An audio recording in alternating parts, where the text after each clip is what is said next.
Is it a fair tax, Andrew? Not really, because national insurance starts way down the pay scale, much low. It clicks in much lower than income tax does. So in many ways, you are taxing people who are already on very low income, sometimes the minimum wage, to raise the money to then spend back on them on their health service. So I think it isn't. So it is an unfair tax, and it's interesting that Labour says it's an unfair tax, though I don't remember them saying that when Gordon Brown increased national insurance to pay for the NHS, because he did the exact same thing. So if it was unfair now, it must have been unfair then, but the voices were quiet then. The honest thing to have done, if the country thinks it needs to spend more on health and social care, the honest thing to have done would be to have increased income tax, because it's a broadly based tax. And it comes in higher up the pay scale than national insurance. I think it's Shangri-La land to think that a wealth tax could raise the kind of money that is being done. You could get a wealth tax, and you could get a fair amount the first year. I promise you by the second year, half of that will have gone, and you won't get it because your tax base will have left the country. We're looking at raising at the moment, from the government's increase in corporation tax, which is a tax on company profits, it's actually increasing income tax. It just has never told you, because it's frozen all the thresholds of when you start paying tax and when you move to the higher bands. So over 1 million more people will be brought into income tax that weren't, and almost 1 million will end up in the higher bands of 40%, even though they don't earn very much.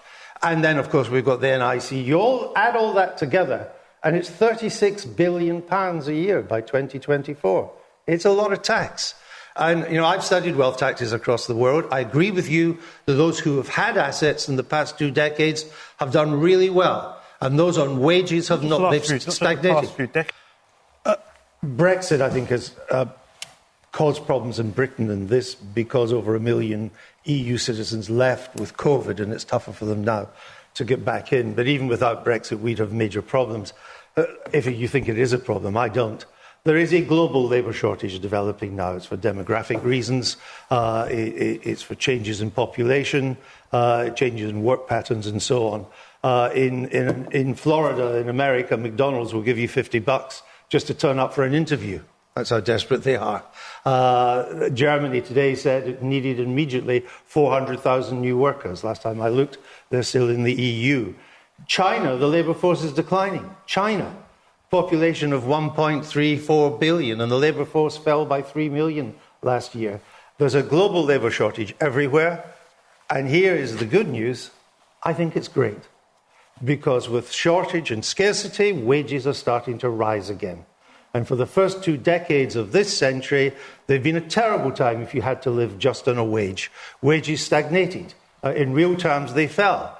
If you had assets, the assets soared. If you own property, if you own shares, you own bonds, and so on, the price of those rose and rose and rose and rose. But if you simply depended on a wage, it was hard to keep pace in real terms with price rises in the shops. That is all changing now. One of the reasons why there's a shortage of truck drivers is that the average wage for a truck driver is only £28,000 a year. That's just about the average in earnings at the moment.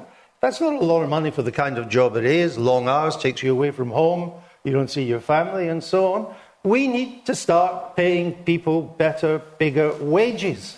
Nadia, how do you have something to say on that?